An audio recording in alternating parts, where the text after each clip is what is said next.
Hello everyone, আমি পায়েল। আমার নতুন একটা ভিডিওতে তোমাদের সকলকে ওয়েলকাম। সকালবেলা আমরা ঘুম থেকে উঠে মুখ হাত পা ধুয়ে ফ্রেশ হয়ে ব্রেকফাস্ট সেরে আমি আর মেয়ে বাইরে গিয়ে একটু বসে বসে খেলছিলাম। তো দেখলাম মা কিছু একটা রান্না করছে।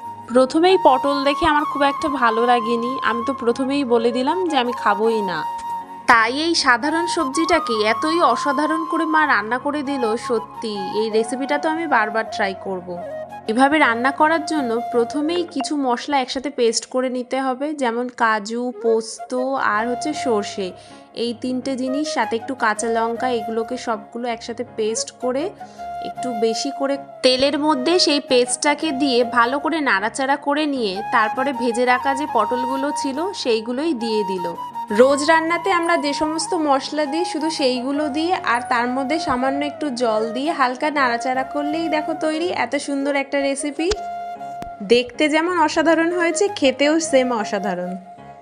শুধু পটল চিংড়িই না, পটলকে এইভাবে রান্না করে দেখো, সত্যিই অসাধারণ হয়। তোমরাও ট্রাই করো। এখন টাটা, বাই বাই, দেখা হবে পরে একটা ভিডিও।